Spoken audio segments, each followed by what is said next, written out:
Okay, thanks everyone for listening to NYC, NYSEA. We're talking sports and more from coast to coast. We've got a great topic for you today. We're covering youth baseball, talking about injury risk prevention and much more with Dr. Grant H. Garcia, one of the top orthopedic surgeons and sports medicine specialists. You can check him out at grantgarciamd.com. He's also part of the orthopedic specialists of Seattle. Dr. Garcia, welcome. Thanks for taking some time to join me and talk about a subject that not only coaches are interested in, but a lot of parents. So I appreciate your time today. My pleasure. Thanks for having me. Covering youth baseball. I mean, as a parent, I go out there, I'm working with my son. We're throwing balls all over the place. I've got him pitching. I'm in the outfield. I'm hitting grounders. I'm doing all these things supposedly as a good parent that this is what we're supposed to be doing, trying to get our kids ready. What are some of the risks when you're covering and when you're talking about baseball as a parent, as a coach, that you have to look out for as far as maybe overuse with all of this arm work that we're getting? That's a good question. So I think the biggest thing is understanding that until you're youth baseball, your kids are still growing, until they're 15, 16, especially boys. So the biggest thing is overuse injuries at the growth plates. So we can call it something called Little League shoulder, where the growth plate gets stretched and angry. In addition, there's Little League elbow, where you can do the same sort of thing. It sort of like mimics a Tommy John injury, but the good news is that both of those usually need no surgical treatment. It's just rest. And so overuse injuries are pretty common.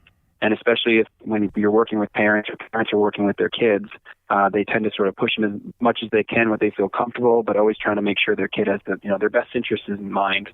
But obviously you can cause people to have injuries when they're not understanding that you sort of take steps to rest the arm and do appropriate things.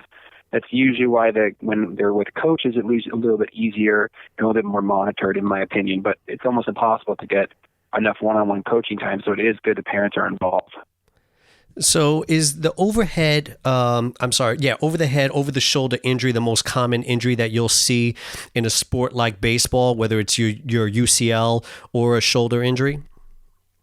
The most common injuries in the shoulder I see are usually something called a slap tear.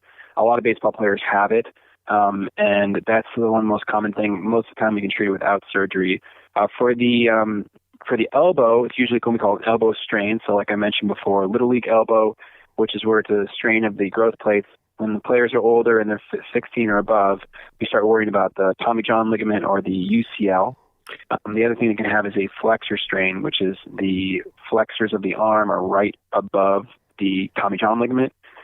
And so those are the backup stabilizer for the elbow, and those get strained. And so it's my job as an orthopedic surgeon to figure out which one is the problem. Is it the UCL or is it the flexors? Because flexors are pretty easy. That's rest.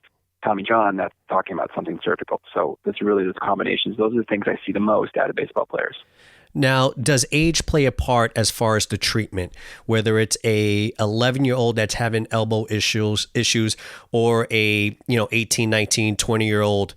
What's the difference as far as treatment, or is there not a difference? If you have a severity of an injury, you treat it the same way? A great question. So the first thing is when they're 18, you eliminate that possible Little League elbow. So we like to assume that they have a growth plate strain, and so we start off with just rest right away. When they're a little bit older, we start to say, okay, rest is a good idea, but we're getting more worried. I tend to pull the trigger on getting an MRI when someone's 18 and they come in with a lot of elbow issues. When they're 11, I tend to do the rest first and then consider an MRI because I assume they likely have, which is the more common thing, which is the Little League elbow. Dr. Garcia, if you performed a specific surgery and it changed the landscape of surgery, why would you want it called after somebody else?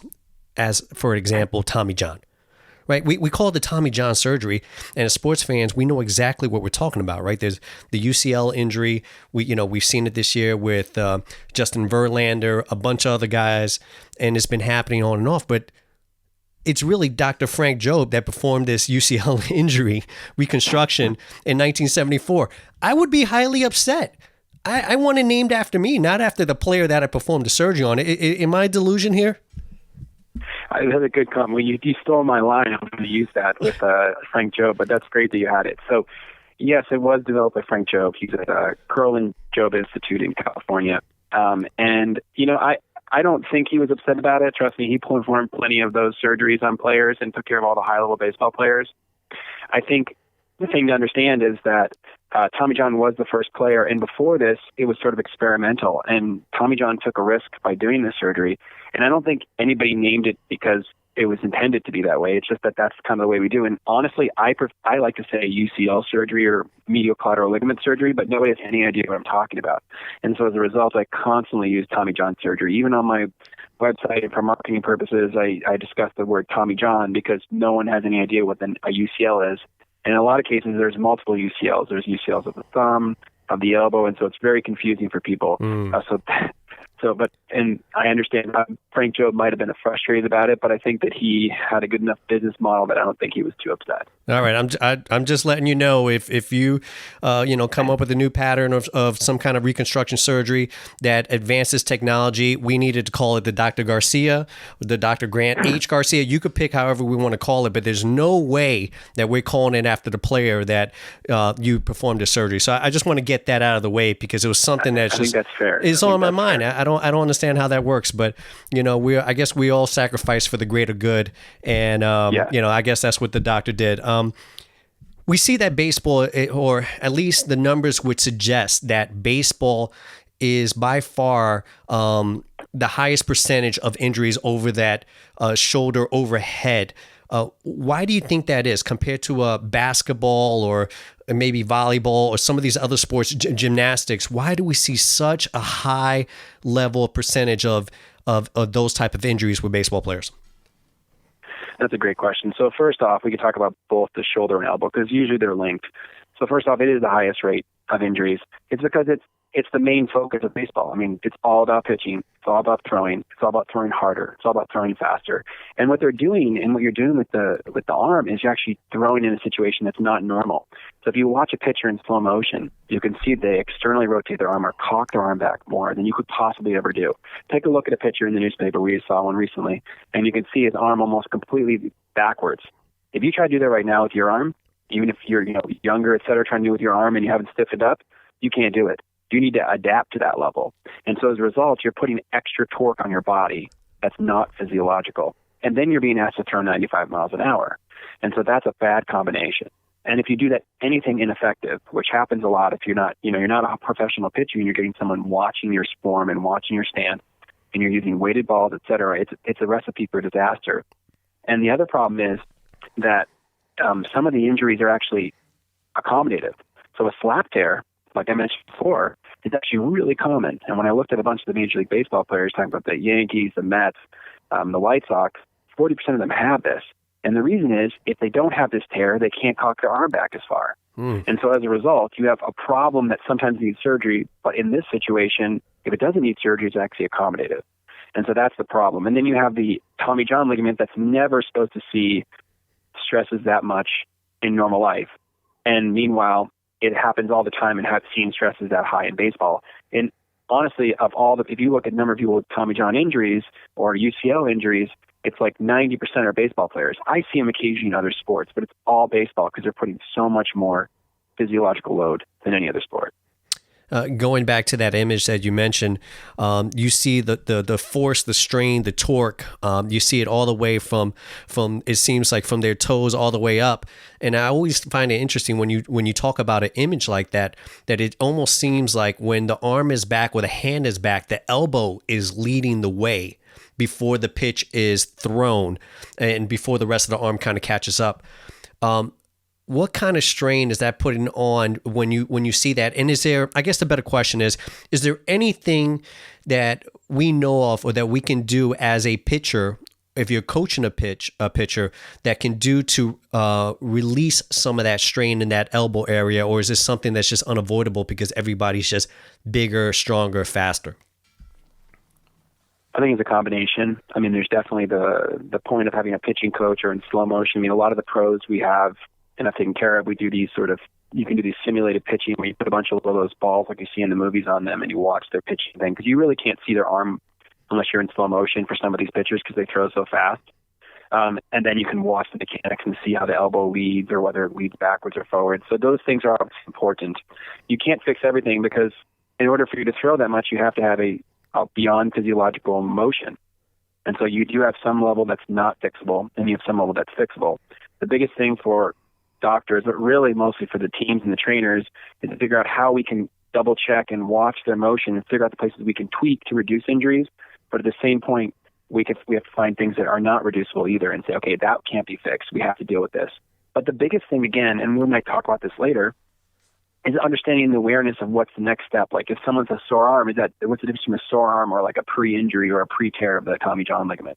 And those are the biggest things we need to pick up on. I think we're getting better, but that's really needed to do it. And there's a lot of things talking about wearables.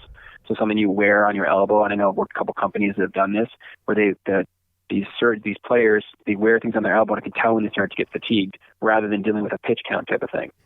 Oh, that is extremely interesting. I haven't seen that yet, so that's fascinating to think that something like that is being developed. Let's go back to the Little League and really the amateur coach, amateur parent, amateur player. What are the concerns, or what is some of the conversations that should be had when you're talking with a player as far as pitching? Because everyone is learning to pitch, right? Learning to throw that ball. Doing the extra work when you're not at practice. How much time do you take off? What should be some of those common communications to protect the player from injury? I think the biggest thing is understanding you need to rest. It's not about pitching every single day. It's not about constantly throwing something. There has to be rest involved. I mean, there's a reason that the Little League has pitch counts and days of rest that are required. There's been a number of studies that show if you don't adhere to those things, then you can cause issues. Another thing is to, be careful of weighted balls. That's another problem, which we'll try to get. Is they try to get velocity, so they have these weighted balls that can be an issue as well. And understanding to listen to your body. I mean, it's really hard. I deal with a lot of kids and a lot of baseball players and a lot of parents that listening to your arm is, if it's sore, kids are used to being like sore, and then they get better the next day, so they push through it. And if they're on a select team and they know if they don't pitch that day, they're going to be cut from the team and they're concerned about it. Wow. No. Or they want to go to the pros. It's every day is a struggle for them to try to decide, is this injury real or should I push through it?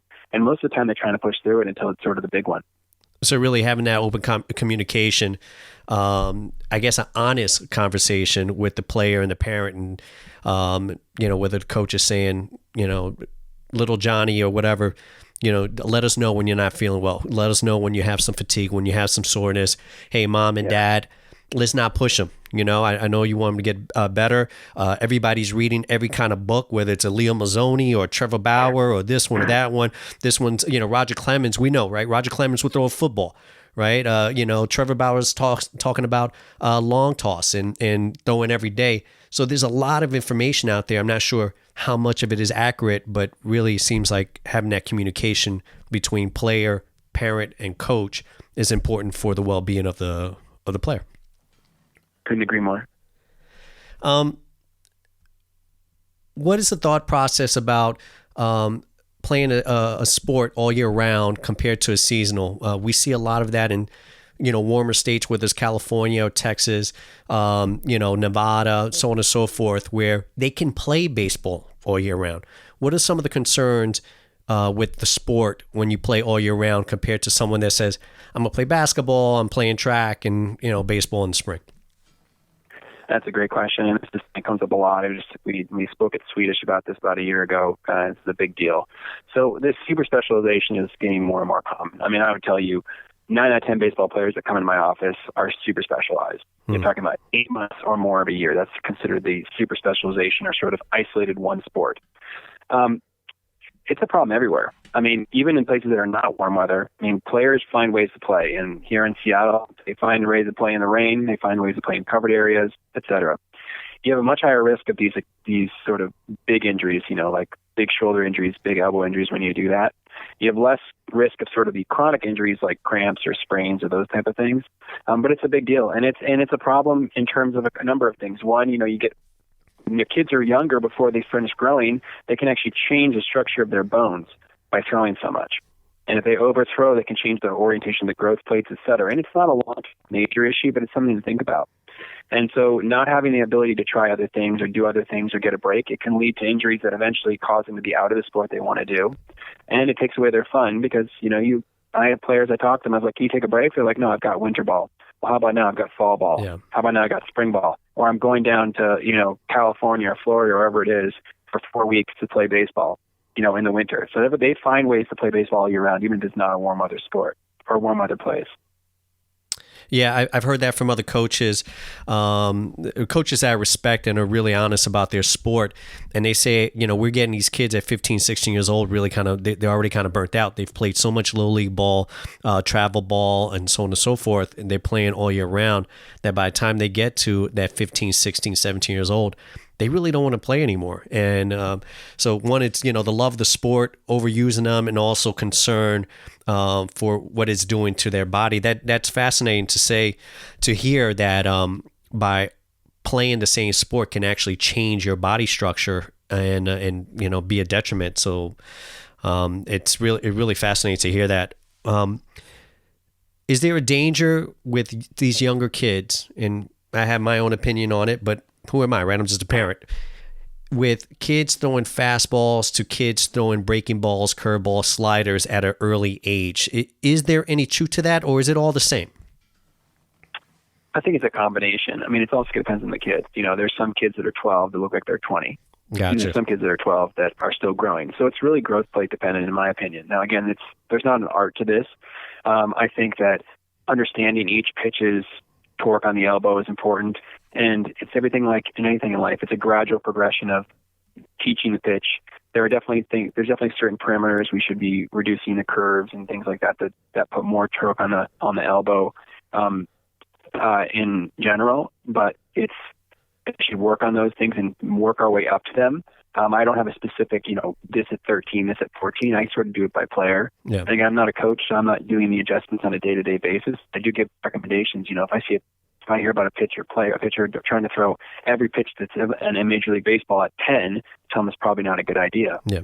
And again, biggest thing is worrying about burnout too. You used to keep trying to do different pitches and they're not working, you're frustrated, you're going to get sick of it too. So you got to be careful with all that stuff.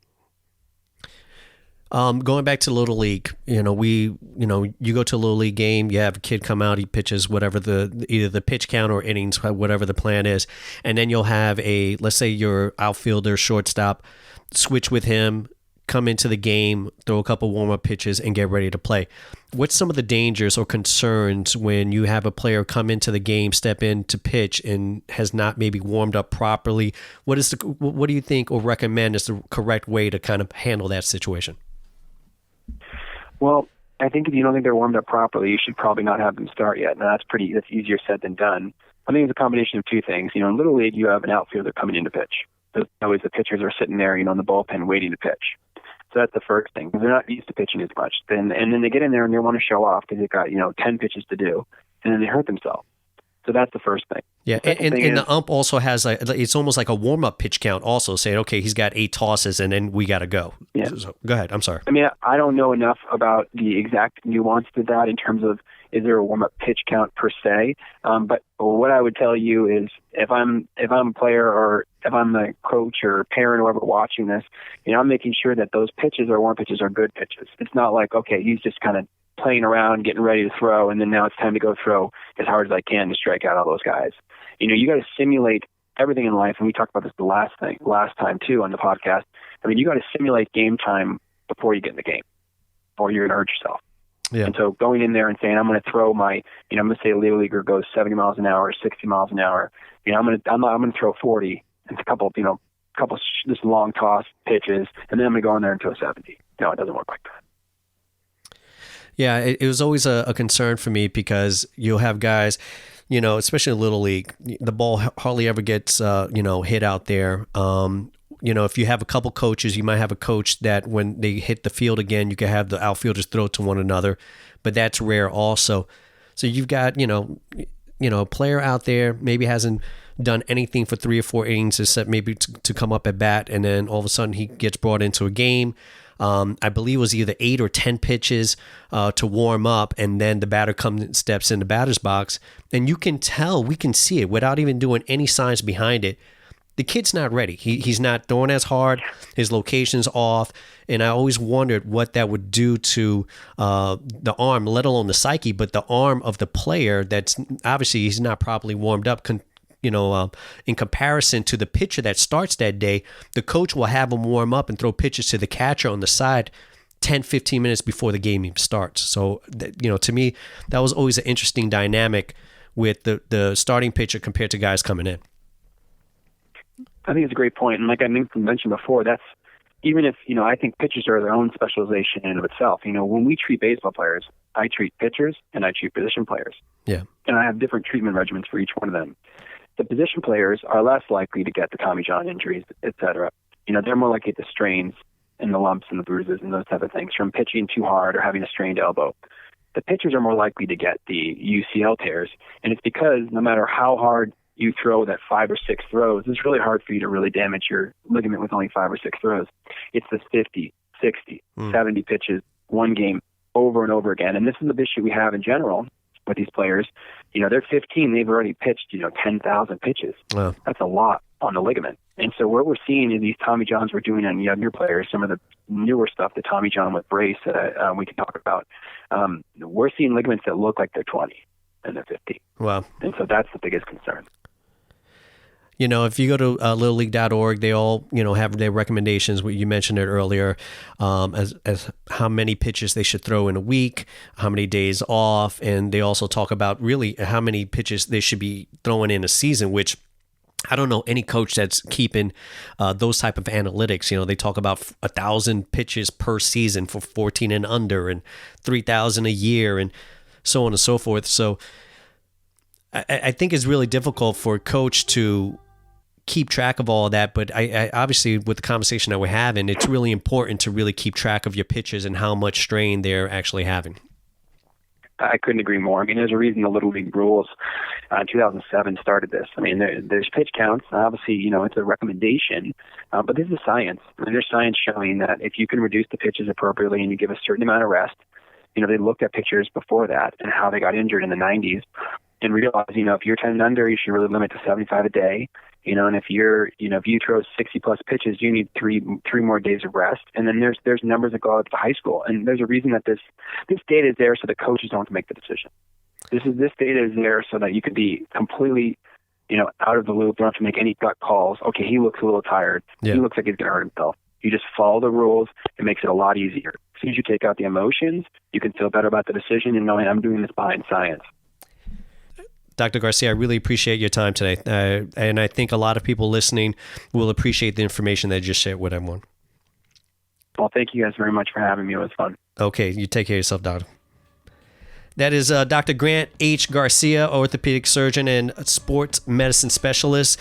Please check him out at grantgarciamd.com. This man has authored over 70 publications in prominent peer-reviewed journals, including American Journal of Sports Medicine, Journal of Shoulder and Elbow Surgery, Journal of Bone and Joint Surgery.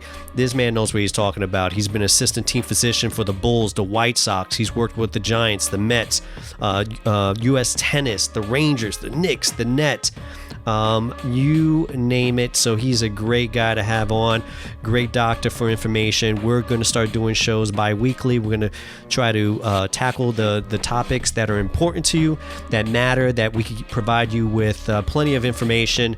And please feel free to send any recommendation of shows that you want to listen to. This is what we're here for. So once again, we really appreciate Dr. Grant Garcia's time today. Thanks for listening to NYSEA, talking sports and more from coast to coast. We're out.